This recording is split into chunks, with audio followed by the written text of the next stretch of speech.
প্রিয় মৎস্য খামারে ভাই বন্ধুগণ, আসসালামু আলাইকুম। তো আশা করি সকলেই ভালো এবং কি সুস্থ আছেন।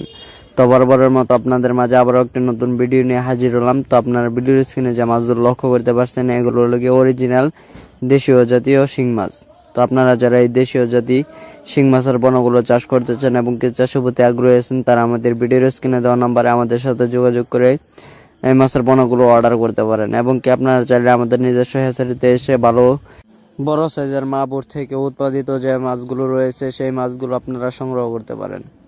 এবং কি আমাদের কাছে রয়েছে দেশি মাগুর, রুই, কাতল, গুলশা, ট্যাংরা, পাবদা, আইর, বল, চিতল, থাইপাঙ্গাস, অরিজিনাল টাইগার জাতীয় মনোসেক্স, তেলাপিয়া সহ দেশীয় ও বিদেশি নানান জাতীয় মাছের রেণু অপনা।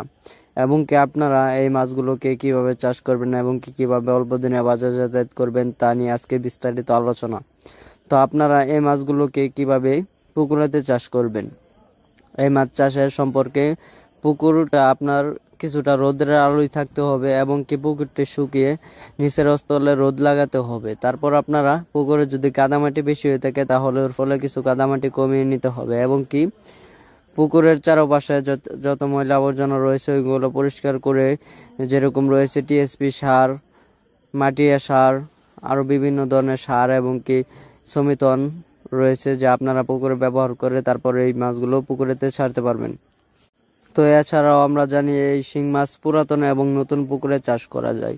এই মাছ আপনারা যে কোনো জলাশয় এবং কি যে কোনো পুকুরে চাষ করতে পারবেন। এবং কি এই মাছের বাজার চাহিদাও রয়েছে অনেক, এবং কি বাজারে এই মাছের বেশ মূল্য পাওয়া যায়। তাই এই মাছ চাষ করে অনেক চাষি ভাইরাই ভালো একটা মুনাফা আয় করতে পেরেছেন এবং কি আপনিও চাইলে এই মাছ চাষ করে সফলতা আয় করতে পারবেন। তো সকলকে অসংখ্য ধন্যবাদ। আপনারা যারা মাছের পরামর্শমূলক নতুন নতুন ভিডিও পেতে চান তারা আমাদের এই চ্যানেলটি সাবস্ক্রাইব করে রাখবেন। আমাদের এই চ্যানেলটিতে প্রতিনিয়ত ভিডিও দেওয়া